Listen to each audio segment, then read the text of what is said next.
So I'm just short of 2 miles in. A nice steady climb so far.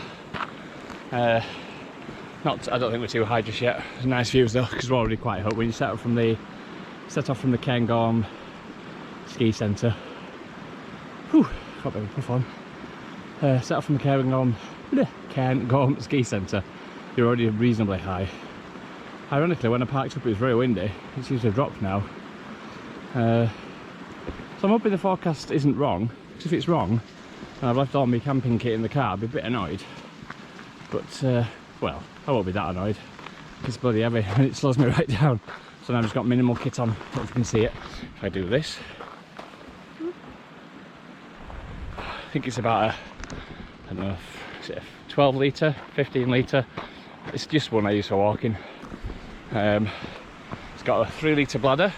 Oh, gear alert. It's an Osprey Talon, 13 or 15 litre, I think, or 18, 16, it's around about that. It's not very big. It's got a 3 litre bladder, which I feed from this tube, which is great. It's just 3 litres is just enough for most walks, and I've always got my water filter with me anyway. It's just a bit of a faff that. What else have I got on today? Oh yes, I've got my map, my compass, but I'm using View Ranger as my main navigation tool. People moan about people who use View Ranger, well, just general apps in general, and I'm like, I've got a map in my bag. It's one of the rare occasions that I bought a map for the area I'm going, because more often than not, the GPS on your phone, you know, using a proper app, is more than adequate.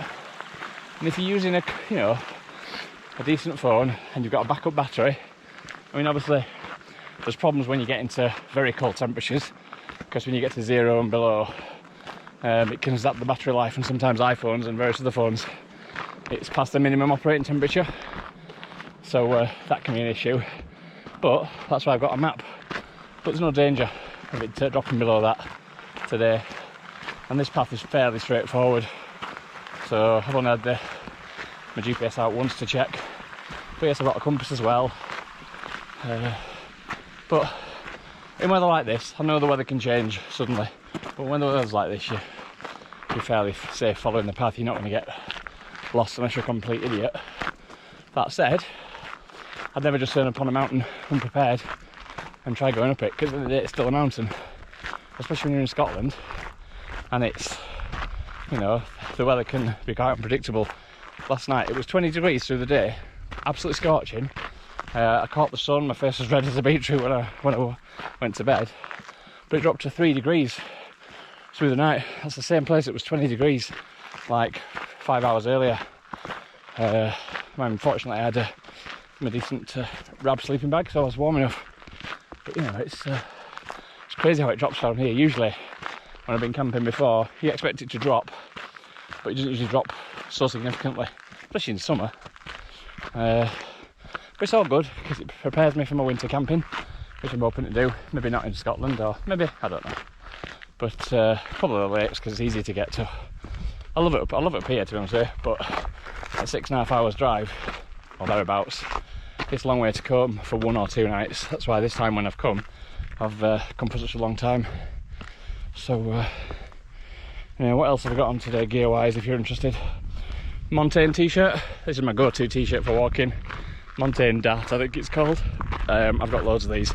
I bought one, fell in love with it. The fit, the comfort, dries quickly when you're walking. It's not a tech tee, it's just a lightweight t-shirt, but it's made up of various nylon and blah de blah, so it dries really quick, really comfy. So you don't need a spare t-shirt when you're camping if you get wet, because it dries sharpish.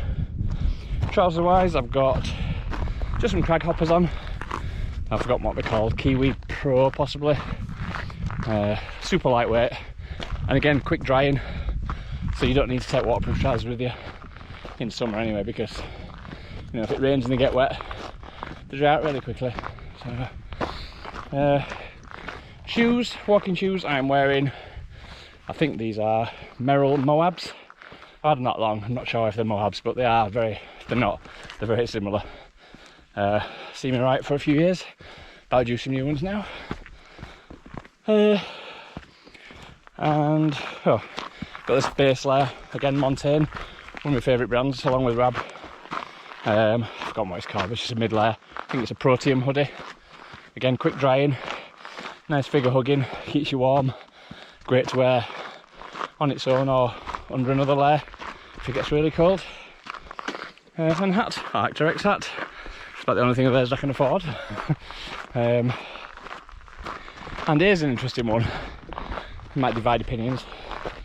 Socks.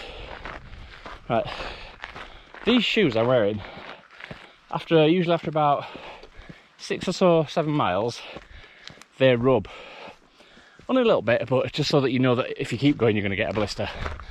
Now, this trip I've worn some Bridgedale liner socks, Comfort Max I think they're called, liner socks, and my Sealskinz socks, because obviously my shoes aren't waterproof. And amazingly, they've not rubbed once. Now, I know there's a debate about Sealskinz being waterproof, etc. And I think these have just passed the waterproofness. But it's a bit like neoprene on a wetsuit. When your feet get wet, they don't get cold. It kind of keeps your feet warm. Because the style I've got are quite a thick winter sock. So when your feet do get wet, they don't get cold. So they can leak for me, I'm not bothered. As long as my feet don't get cold. And they're comfy and they don't blister. Finally, here's an interesting one. Underpants.